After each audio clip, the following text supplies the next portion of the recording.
We are hyper-focused on airport security today, and rightly so. Not just overseas either, but right here in this country too, because you'll know that next week is July 4th. Airports are going to be jammed all over the country.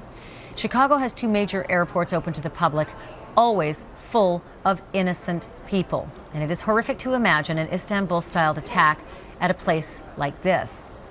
Drew Griffin and his investigative team have found something that is stunning, to say the least, Drew, and it involves hundreds of Chicago airport police officers. I can't believe I'm asking this question, but I have to ask this question. They honestly are dictated policy where they are to, quote, run away if there's a terror attack?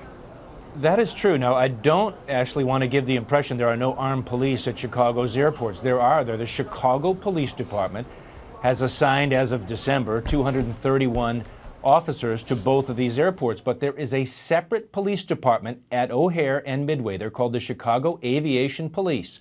They are sworn officers. They are trained in firearms. Many of them have jobs at suburban Chicago police departments where they carry guns, but when they are on duty in Chicago at the airports, walking around, they are completely unarmed. We broke this story last December, and we talked in silhouette to two of those officers who say not only can they not protect the public, but they themselves feel very vulnerable. In the event of let's say it's a terrorist attack, let's say it's a shooter, what are you supposed to do? Run. Run. Hide. Hide? And seek shelter. This internal Chicago Aviation Department document obtained from Aviation Department sources outlines the policy. If evacuation is not possible, hide. Hi, Chief Edgeworth. Drew Griffin with CNN. Oh, how are you? Good to see you. We wanted to ask you why your officers aren't armed. Why they're the only aviation police officers in the United States that apparently are not armed. Wouldn't the public be better protected if they were armed and were able to engage a threat instead of having to run and hide? Ashley, that was the chief of the Aviation Police Department in Chicago. It wasn't long after that confrontation he actually resigned, but the situation remains the same despite calls from the police officers union and an alderman even to get these officers armed.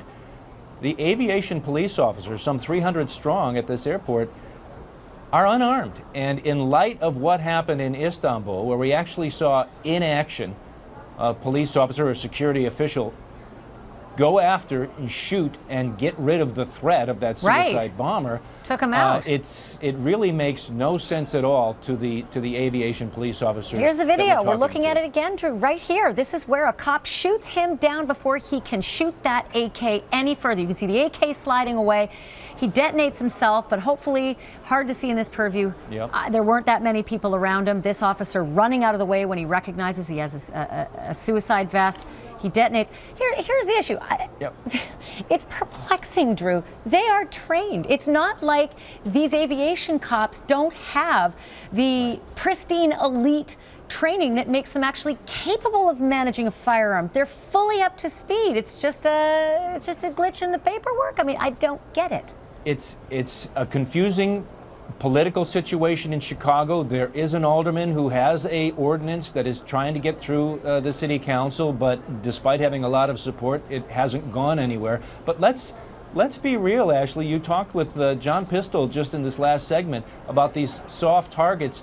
In many cases now, these police officers, armed, military, whatever, when you have these suicide attackers hell-bent on blowing themselves up and first killing people, it is a race to kill them first in many cases. And you may not like guns in our society, but in the hands of the right people, these guns are saving lives. I can only imagine how many lives were saved in Istanbul by that security officer who took that guy out. Yeah, guns in the hands of police who are actually on security detail actually makes a lot of sense. Drew Griffin, thanks for that. We're going to keep watching that. And in the meantime, great work from your investigative team, as always, Drew. The union that represents those aviation police officers, they're really frustrated, understandably. They want the weapons in the hands of their uniformed men and women. And watching what happened at the airports overseas makes that call even more clarion. Matt Brandon is with the union, the Service Employees International Union in Chicago. I can understand the frustration, but what I can understand is the rationale.